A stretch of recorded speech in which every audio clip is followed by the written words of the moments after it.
Welcome back. The cases of defilement have recently become rampant in many parts of the country.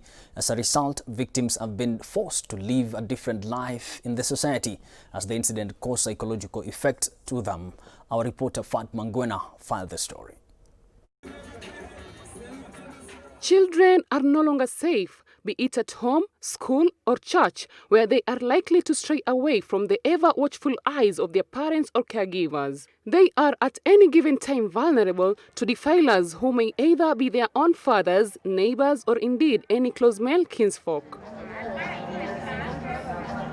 Life has never been the same for those who are defiled by their closest people, thus forcing the girl child to live in very difficult circumstances, consequently impacting negativity on their development. Nubian Rights Forum ina deal na citizenship na ndio hii defilement cases. The reason as to why Nubian Rights Forum imechukua hilo jukumu la kudeal na defilement ni kwa sababu find out that kwa community it is happening a lot, inafanyika sana haswa kwa jamii yetu. We meet an 11-year-old girl who was defiled multiple times by a neighbor, in this case an old man. But due to threats she was receiving from the defiler, she was afraid to communicate about the ordeal, raising an alarm for the improvement of general communication when it comes to child protection by civil society organizations. Nilikuwa nafua uniform. Kasema nataka kunituma sigara. Nikamwambia hapana, sitaki. Akaniita. Akanipeleka kwake, kunipeleka akafunga mlango. Kufunga mlango, kaanza kunifanyia hizo vitendo mbaya. Alinirudia hivyo every day. Akataka babake kwa vile amemzoea, akaenda kwa babake. Sasa huko ndio alianza hiyo vituko vya mzee kumtaka. Child protection as a term may refer to prevention and responding to violence, exploitation, and abuse against children, where certain measures have to be put in perspective. However, this has been challenging since most of the communities choose not to unveil these awful acts done to young girls in the name of shying away from shame in the society. Na the Muslim community huwa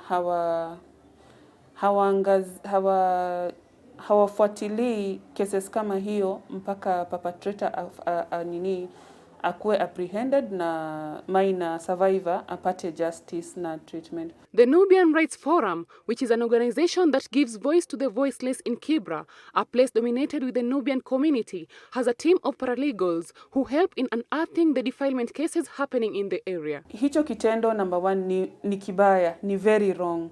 So we should not tusifagilie chini ya carpet. Number two, tukue na akili ya kufikiria huyo survivor. Tusifikirie familia, usifikirie sijui mume wangu ama shemeji yangu ama ndugu yangu amefanya hichi kitendo aibu. Tufikirie impact ile itafanyia huyo mtoto 5-10 years to come. Maisha Girls Safe Housing is another organization that provides temporary shelter to victims of defilement. Started in 2014, it has so far helped over 300 victims. Being a recognized organization by the government, Maisha Girls Safe Housing has been successful through the aid of sponsorship and well-wishers. Yeah, wako hapa kwa sababu ya hiyo, kwa sababu ya security yao. Cases zingine hapo ni sensitive sana. Cases zingine ni za from within the house. So mtoto hana mahali pa kurudi nyumbani. So inabidi apate pahali kwanza kae mpaka heal. Nilikuwa safe, nikaanza kwenda shule, nikaanza hadi kuhudumia koti. Nikaenda first hearing. So vile nilienda first, second, hizo zingine sikuwa naenda, ni mom na aunti yangu ndio walikuwa naenda. So times zenye niko holiday ndio nilikuwa naendanga koti. Lakini sasa hii tunaongoja last hearing ndio tusikie kama koti tamua naendelee kukaa hapa. The organizations that have come in hand to ensure that victims of this nightmare get justice and support are calling upon the government to ensure that justice is served. The development of future generations squarely relies on children of today, which calls for both emotional and physical support to girls who are victims of defilement. Fat Mangwena, Switch TV, Nairobi.